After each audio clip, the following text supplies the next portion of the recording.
Assalamu alaikum wa rahmatullahi wa barakatuh. How are you, brothers and sisters? Again today, special talk, one after Jum'ah and also one at night.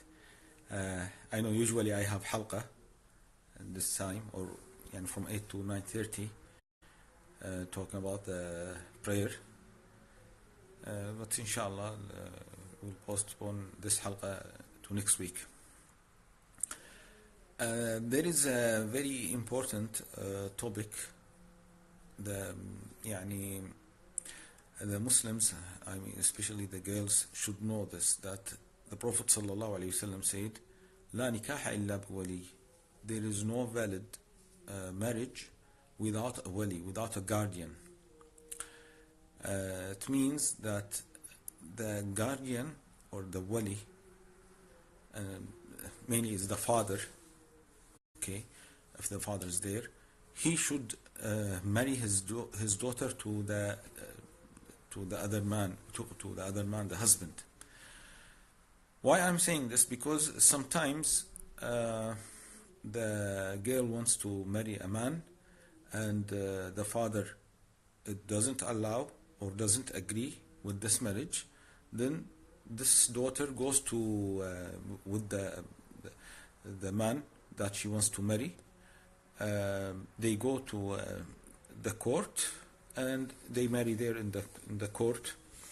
And maybe this is more obvious in the non-Muslim countries. First of all, the women should know that they have to follow the rules of Allah subhanahu wa ta'ala. It doesn't mean that it is available for them to get married in the court, that it is allowed for them to do this. We should follow the rules of Allah subhanahu wa ta'ala. If you want your marriage to be Islamic, accepted, blessed by Allah subhanahu wa ta'ala, you have to follow the Sharia. So the Prophet sallallahu alaihi wasallam said, any woman get married without wali, without guardian, then her marriage is invalid. Her marriage is invalid. Her marriage is invalid. The Prophet sallallahu alaihi wasallam emphasized this more than one time. طيب, what the woman can do if the father is a difficult man, has strange conditions or very difficult conditions, his conditions don't go with the Sharia, should this daughter accept the way of her father and to stay without a husband, and her age is 25, 30, 35, or she can do something? Of course she can do something. She can go to the court, and she can before going to the court, she can solve this problem friendly with the father. She can give a nasiha to the father. She can advise the father. If this did not work, the daughter can speak to the uncle, or maybe to her mother, to her brother. Then they can tell the father that this is not allowed in Sharia. If a man, a pious man, a good man with good manners comes to marry your daughter, okay, then you have to accept. The Prophet ﷺ said, "Ataakum man tardawna deena wa khuluqahu." If the one who is with a good religion, a good manners, okay, you have to accept. If you don't accept, then a big mischief will happen in the earth. طيب. If this did not work, you advise the father, and the father, khalas, he made his mind, I will not accept. Good men are coming to marry this daughter, and the father is not accepting, and her age is 25, 26, 20, 30, like this. She can go to a court, and she can put a complaint against the father. And of course this is very difficult, and many sisters will not accept this, even if the father is bad, if the father is oppressor. But of course they don't accept to put a case against the father. It's up to them. Okay, it's up to you if you like to be patient or to put a case against your father.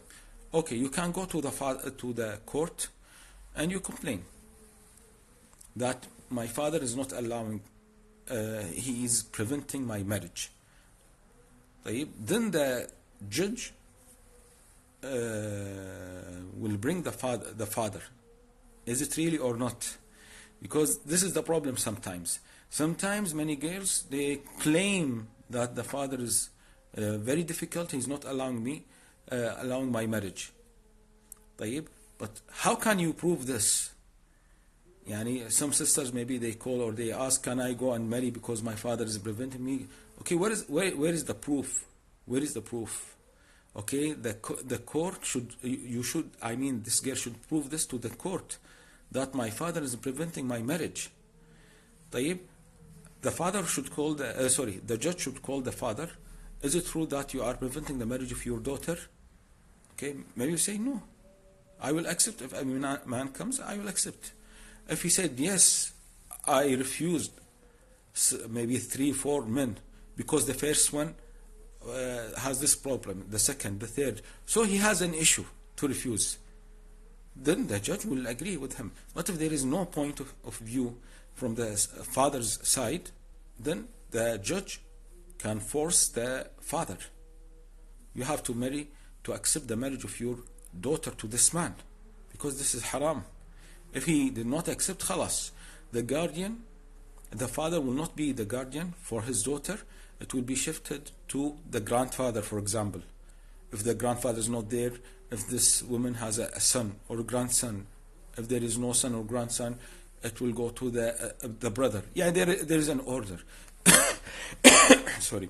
If there is no guardian for this woman, maybe she's a new Muslim, and the father, the brothers and the uncles, all of them non-Muslims. She's in a non-Muslim country, then or she's in a Muslim country, then the judge will be her guardian, as the Prophet ﷺ said, فَالسُّلْطَانُ وَلِي مَنْ لَا وَلِيَ لَهُ. And some scholars said this is authentic hadith. A sultan is wali man la waliya lah.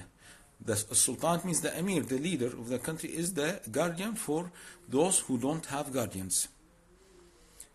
So of course here the sultan, it means the leader of the country or those who are in charge. Yani it means, for example, nowadays in Kuwait, the court, the judges in the court.